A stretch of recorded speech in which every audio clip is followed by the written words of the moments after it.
Hola, hola, hola, ¿cómo están? Feliz y bendecido viernes, ¿cómo andan? Uy, casi tiro todo.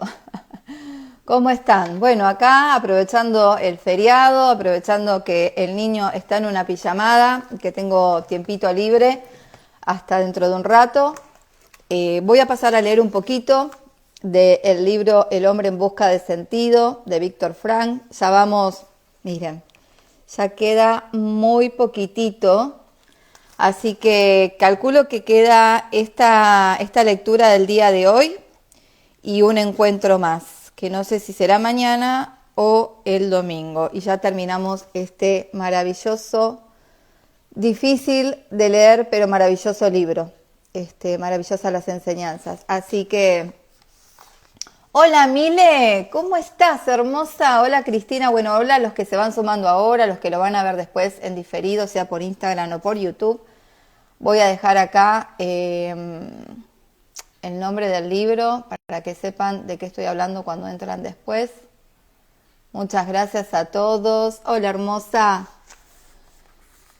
Bueno, voy a comenzar por suerte pasamos a la tercera fase de este libro que dice Después de la liberación.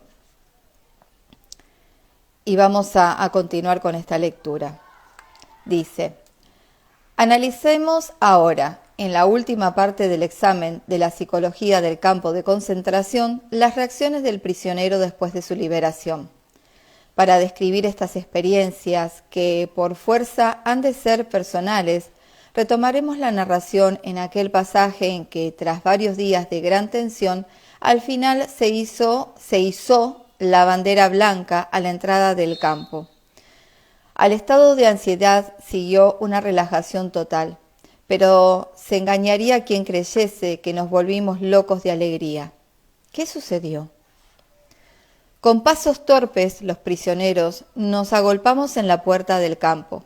Observamos con recelo a nuestro alrededor y nos interrogamos unos a otros con la mirada. Luego nos aventuramos a dar unos pasos fuera del campo. Y en esta ocasión nadie impartiría órdenes a gritos, ni debíamos agacharnos o escabullirnos rápidamente para esquivar un golpe o un puntapié.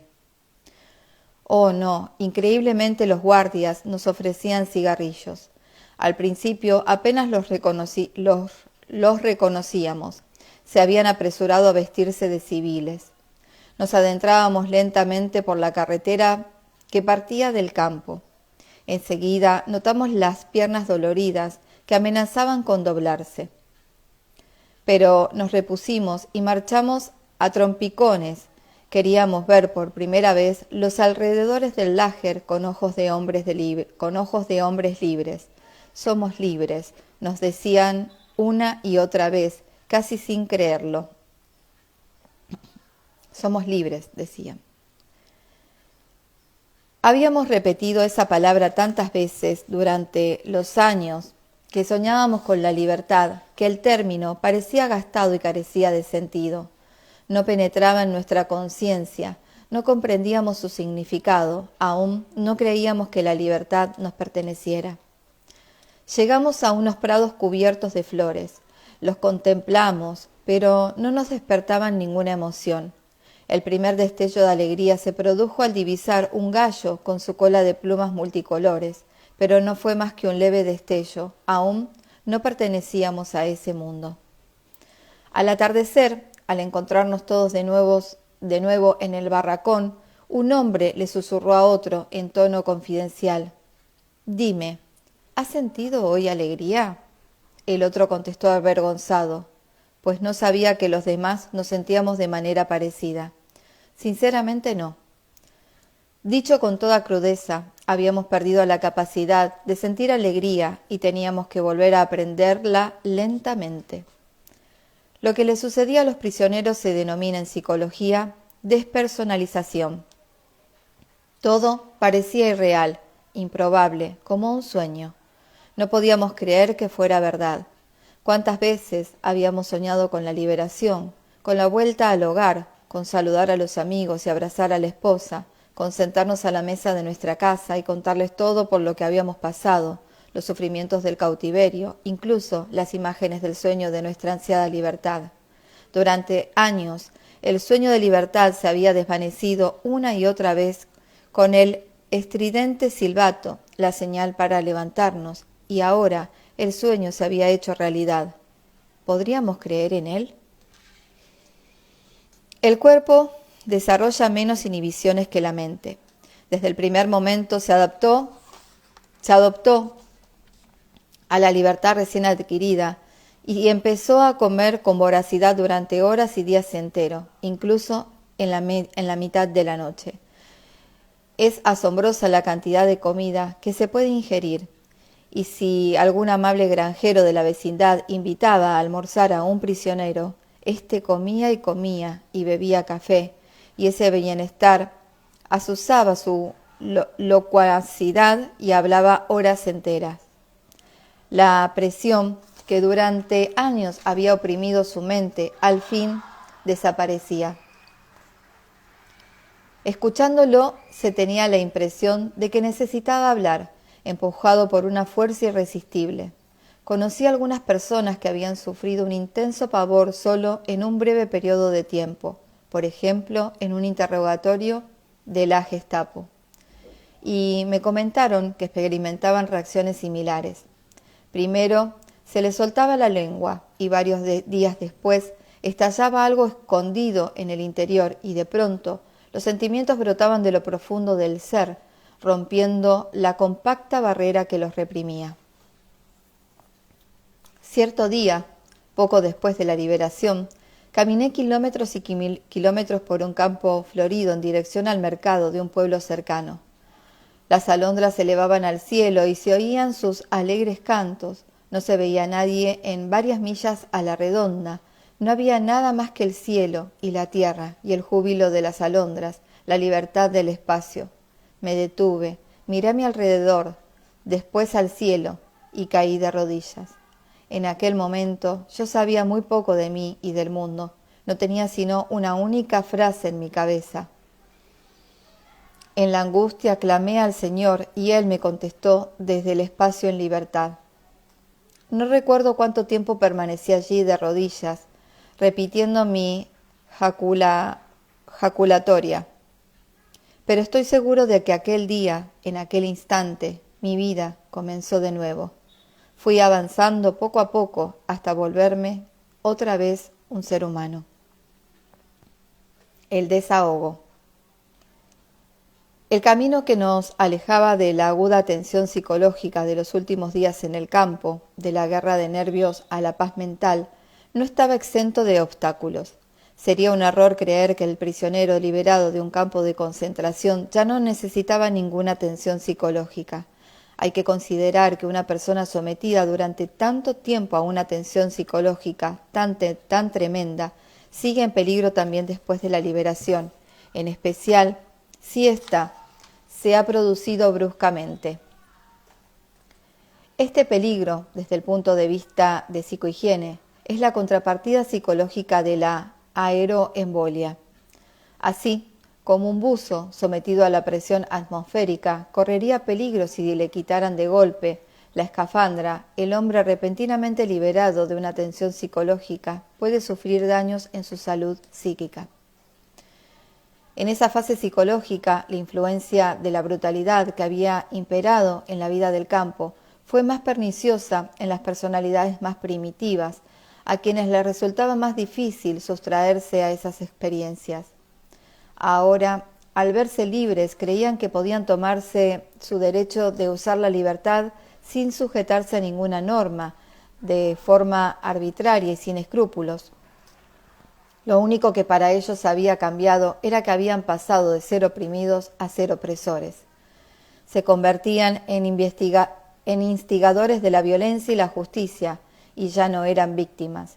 Justificaban su conducta con sus terribles sufrimientos y extendían su proceder a las situaciones más insignificantes. En una ocasión me dirigí con un amigo al campo de concentración cuando, sin darnos cuenta, llegamos a un sembrado de espigas verdes. Intuitivamente traté de evitarlas, pero mi amigo me agarró del brazo y me arrastró hacia el sembrado. Intenté balbucir algo referente a no tronchar las espigas jóvenes. Mi amigo se enfadó, me miró airado y gritó: «No me digas, ¿no has pisado bastante a nosotros? Ay, perdón. No me digas, ¿no nos han pisado bastante a nosotros? Mi mujer y mi hijo han muerto en la cámara de gas, por no mencionar a tantos más. ¿Y qué te preocupas de no tronchar unas espigas de avena?» Se necesita tiempo y paciencia para que estos hombres acepten la lisa y llana verdad de que nadie tiene derecho a hacer el mal, aunque se haya sufrido una atroz injusticia. Tenían que admitir de nuevo el valor de esta verdad, porque las consecuencias irían mucho más allá de la pérdida de unas espigas de avena. Recuerdo a aquel prisionero que, arremangándose la camisa, me puso delante la mano derecha y gritó: «Que me corten la mano, si no lo empapo de sangre el día de mi regreso a casa». Quisiera recalcar que el autor de estas palabras no era mala persona, fue el mejor de los compañeros en el campo y también después. Además de la deficiencia moral, consecuencia del cese repentino de la atención psicológica, otras dos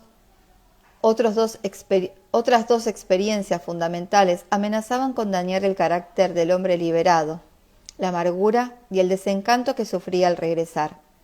La amargura se surtía del cúmulo de decepciones que el recién liberado sufría al volver a la vida anterior.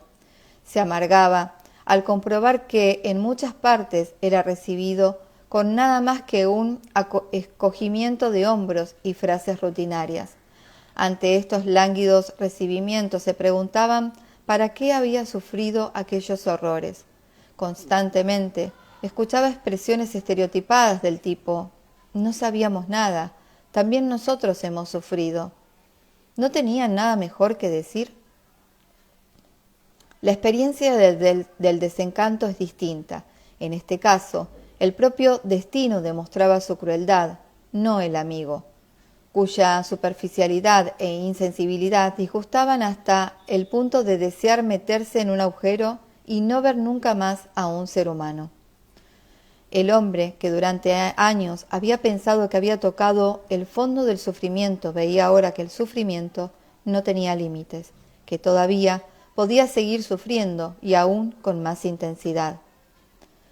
Cuando páginas atrás nos referimos a la necesidad de infundir en el prisionero ánimos para superar su dramática situación, dijimos que esto se conseguía proponiéndole algunas metas a alcanzar en el futuro.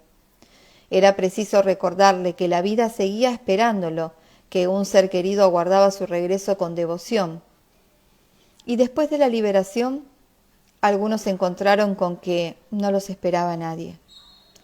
Pobre de aquel que no encontró a la persona cuyo recuerdo le infundía valor en el campo. Desdichado quien descubrió una realidad totalmente distinta a la añorada en los años de cautiverio. Quizá subió en un tranvía y se dirigió a la casa de sus recuerdos.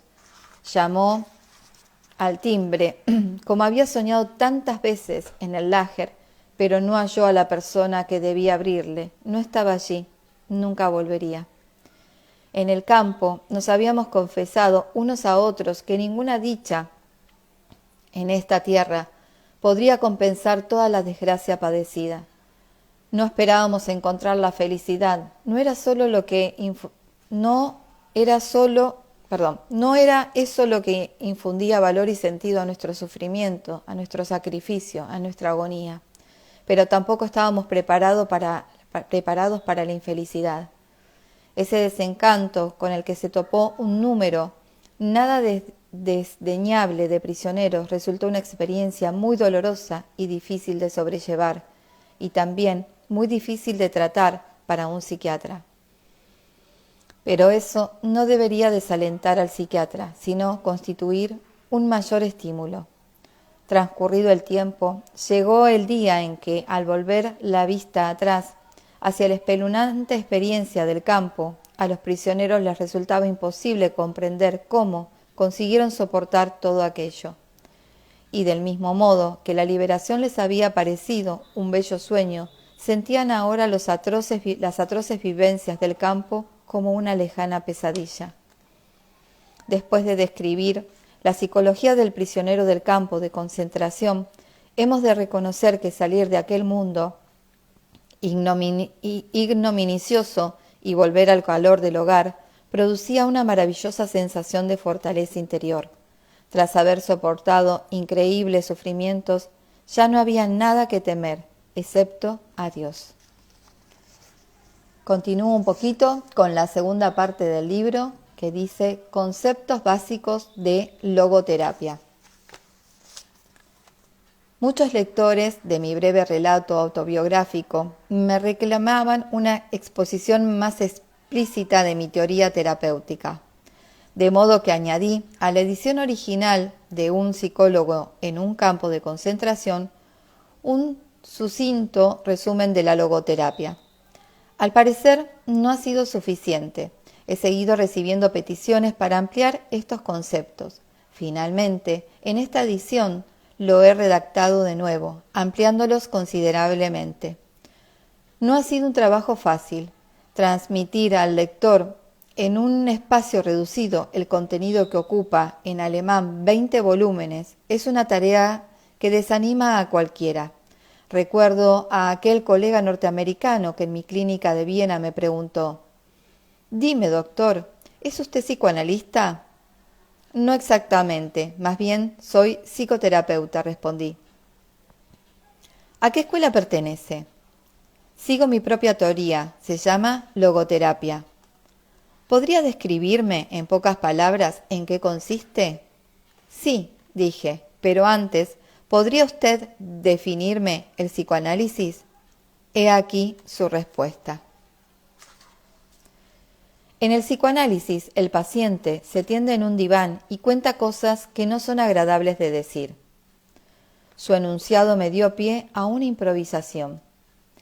En la logoterapia, en cambio, el paciente permanece sentado, bien derecho, y tiene que oír cosas que no son agradables de escuchar.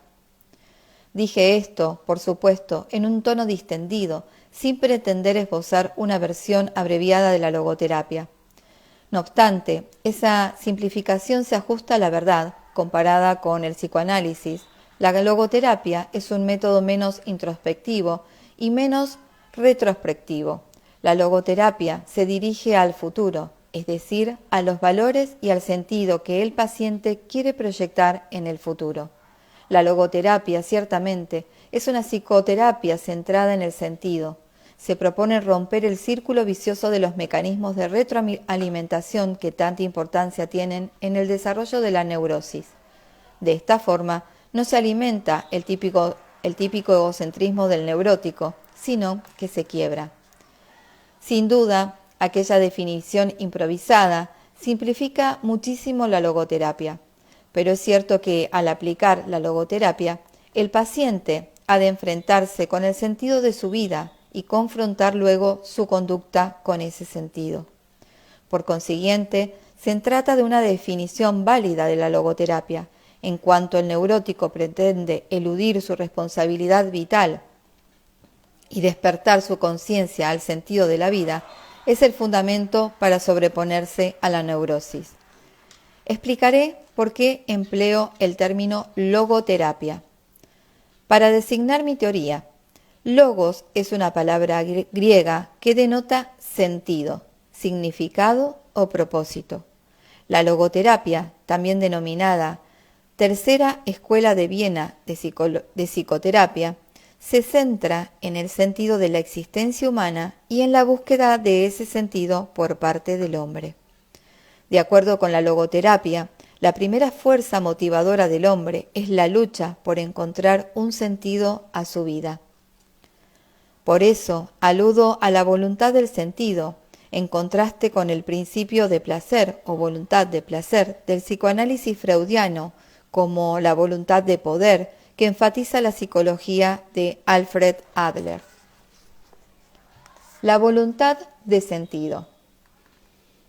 En el hombre, la búsqueda del sentido de su vida constituye una primera fuerza, no una racionalización secundaria de sus impulsos instintivos. Este sentido es único y específico, en cuanto es uno mismo quien tiene que encontrarlo. Únicamente así logra el hombre un significado que satisfaga su voluntad de sentido. Algunos autores sostienen que los valores y el sentido no son más que mecanismos de defensa, formaciones reactivas o sublimaciones. Personalmente no querría vivir en aras de mis mecanismos de defensa, ni estaría dispuesto a morir por mis formaciones reactivas. El hombre, no obstante, tiene la capacidad de vivir, incluso de morir, por sus ideales. Hace años se realizó en Francia una encuesta de opinión. Los resultados demostraron que el 89% de la población reconocía necesitar algo por lo que vivir. Además, el 61% afirmaba tener algo o alguien por lo que daría la vida. Repetí esa encuesta entre los pacientes y el personal de mi departamento en el Hospital de Viena, y el resultado fue similar al obtenido con las miles de personas entrevistadas en Francia. La diferencia osciló en torno al 2%. Se realizó otro estudio estadístico con 7.948 estudiantes de 48 colleges de la Universidad Johns Hopkins. Su informe preliminar forma parte de un trabajo de 2 años patrocinado por el Instituto Nacional de Salud Mental. A la pregunta sobre qué era importante en ese momento en su vida, el 16% respondió: ganar mucho dinero. El 78% dijo que su objetivo primordial era encontrar sentido y finalidad a su vida. En otras palabras, la voluntad del sentido para la mayoría es más una cuestión de hecho que de fe. Naturalmente, hay casos en los que las personas ocultan sus conflictos internos tras el velo de los principios morales de su conducta. Aun siendo esto cierto, es la excepción a la regla, no representan a la mayoría. En esos casos, la interpretación psicoanalítica se justifica como un intento de analizar la dinámica inconsciente que sustenta su comportamiento. En realidad, son falsos valores que conviene desenmascarar. Un ejemplo es el caso del fanático. Ahora bien, el desenmascaramiento o la desidentificación finaliza cuando el psiquiatra encuentra un valor auténtico y genuino, el deseo de una vida repleta de sentido. Si al alcanzar uno de estos valores, el psiquiatra no suspende sus intentos de desenmascaramiento, estaría actuando según sus principios a priori psicoanalíticos y no a favor del paciente, menospreciando así sus aspiraciones, lo genuinamente humano. Hay que precaverse de la tendencia a considerar los principios morales como simple expresión del hombre, pues logos o sentido no es solo algo que nace de la propia existencia, sino que se presenta frente a esa misma existencia.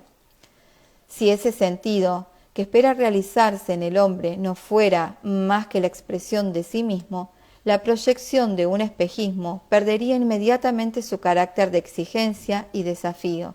Sería inútil para motivar al hombre o para responsabilizarlo.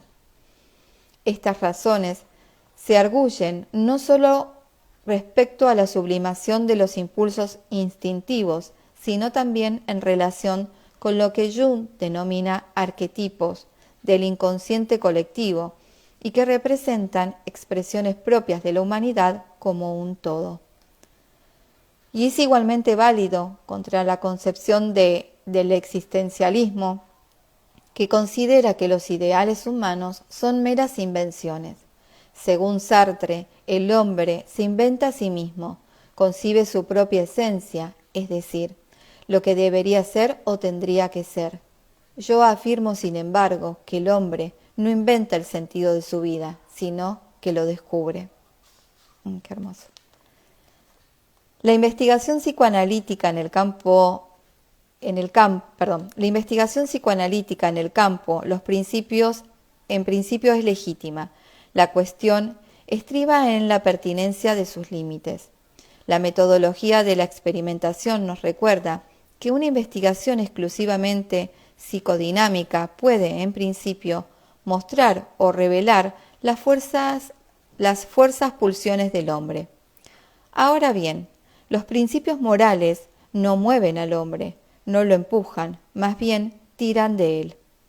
Esa diferencia me la recordaban constantemente los hoteles de Norteamérica, donde hay que tirar de una puerta y empujar otra.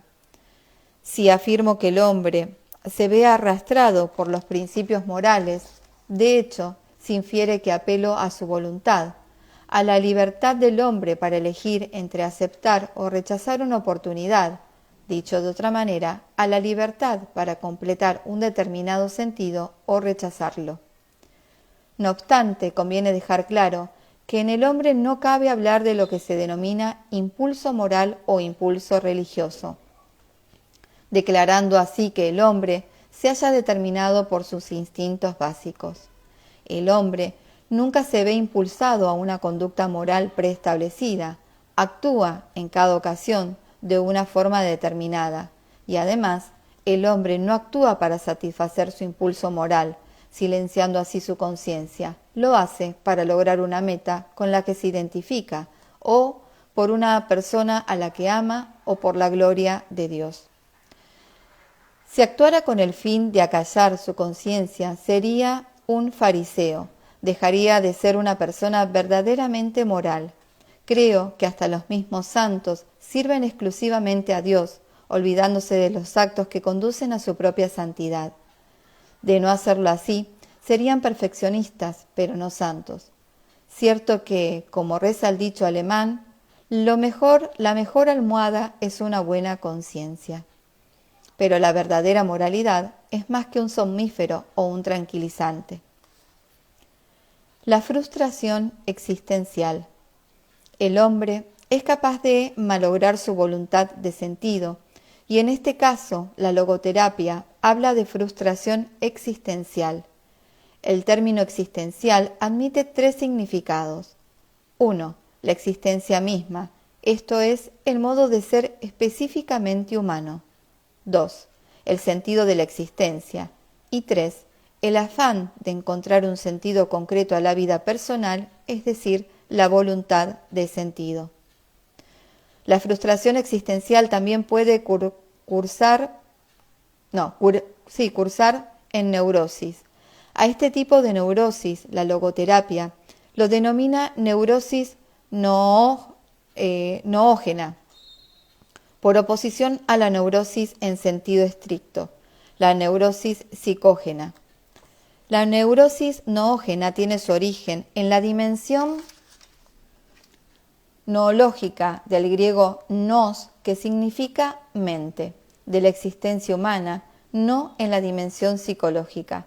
Este término logoterapéutico denota su vinculación con el núcleo espiritual de la personalidad humana. Pero conviene recalcar que en la semántica de la logoterapia el término espiritual carece de una connotación religiosa. Describe y define antropológicamente una dimensión específicamente humana. Voy con la última parte. Neurosis noógena. Las neurosis noógenas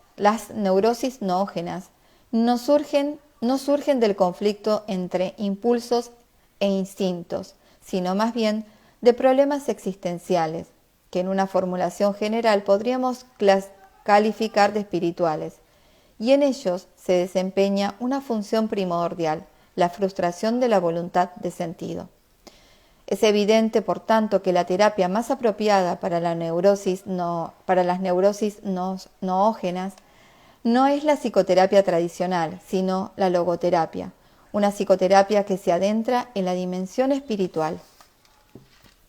De hecho, logos en griego, además de significado y sentido, también tiene la aceptación de espíritu. La logoterapia contempla desde niveles espirituales temas asimismo espirituales, como la aspiración humana a encontrar sentido a la vida o la frustración de ese sentido. Estas cuestiones se tratan frontalmente en su actual consistencia psíquica o espiritual, sin pretender rastrear sus orígenes inconscientes, que en definitiva serían instintivos. Si un médico no acierta a distinguir la dimensión espiritual como opuesta a la dimensión instintiva, genera una tremenda confusión para explicar el comportamiento humano. Me serviré de un ejemplo. Un diplomático norteamericano de alto rango acudió a mi consulta en Viena para continuar el tratamiento psicoanalítico comenzado hace 5 años ante un analista de Nueva York. En la primera sesión le pregunté qué le hizo pensar en la necesidad de ser analizado, o dicho de otra forma, qué causa lo llevó a iniciar el tratamiento psicoanalítico. El paciente respondió que se sentía insatisfecho con su profesión y le costaba aceptar la política exterior norteamericana.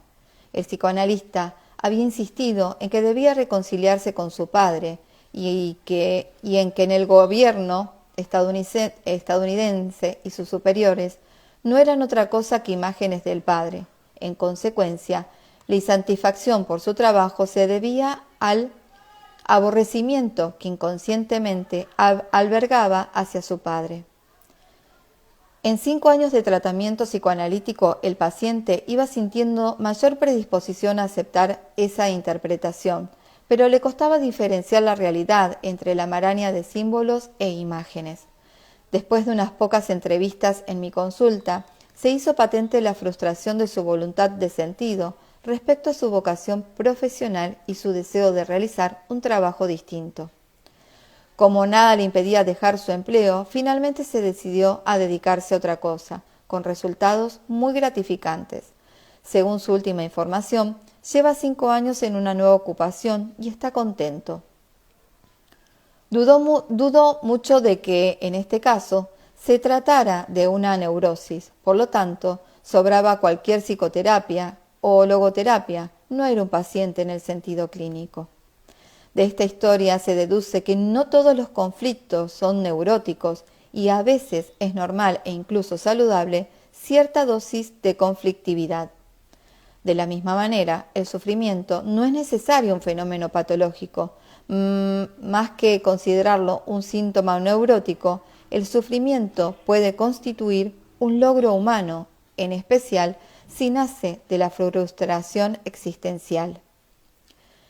Niego tajantemente que la búsqueda de un sentido o la duda de si existe ese sentido proceda o sea el resultado de una enfermedad.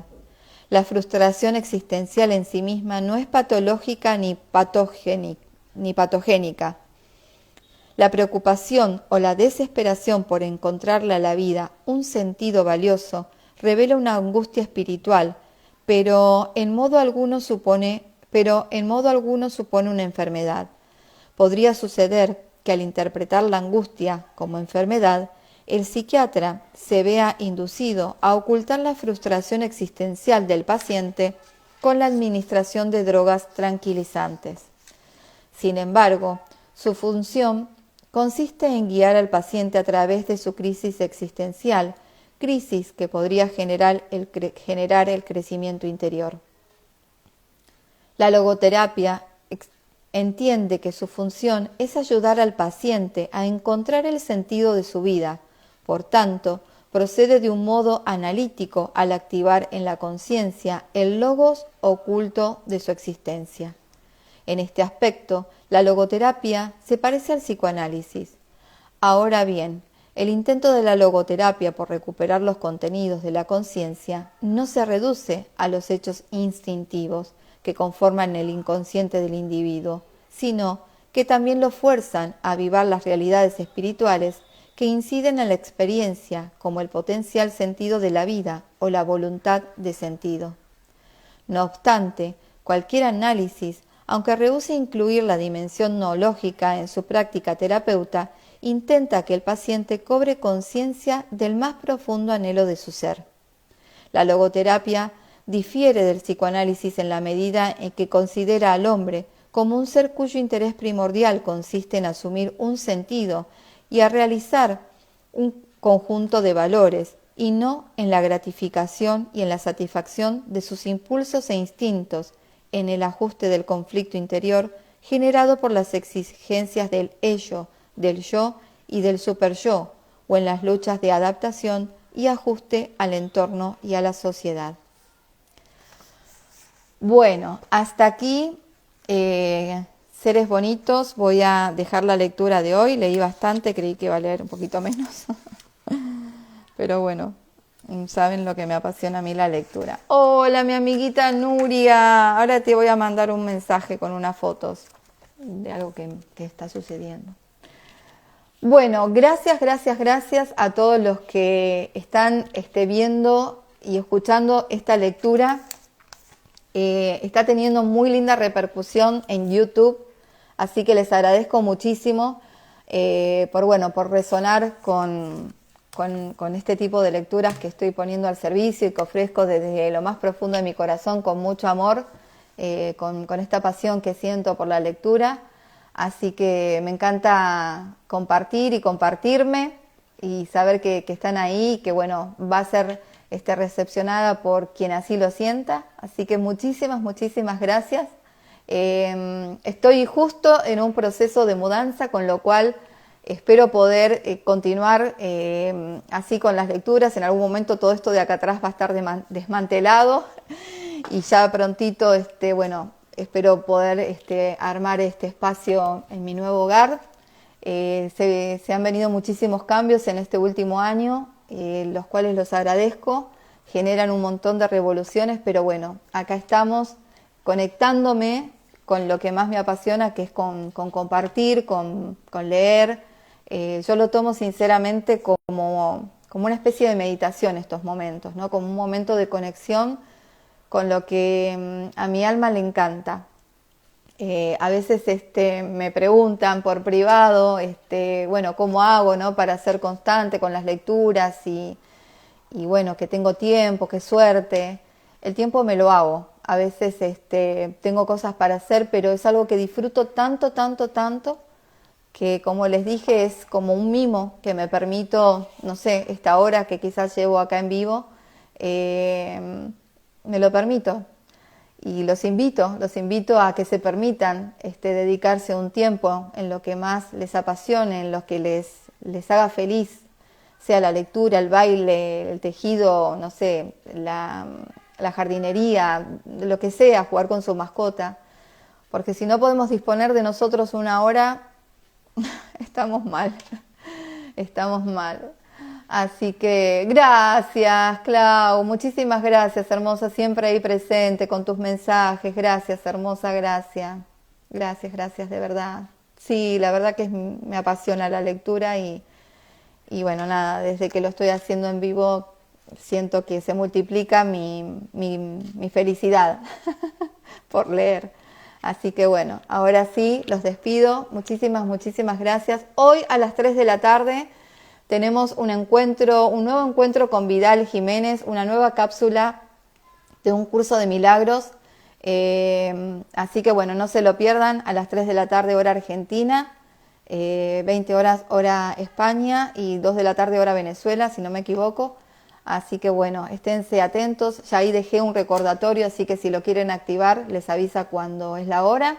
Y bueno, recuerden que la forma que tienen de ayudarme o ayudar a esta cuenta es dándole un like, un me gusta, suscribiéndose al canal de YouTube, compartiendo con esta cuenta con seres afines a ustedes, amigos, hermanos, familiares, vecinos.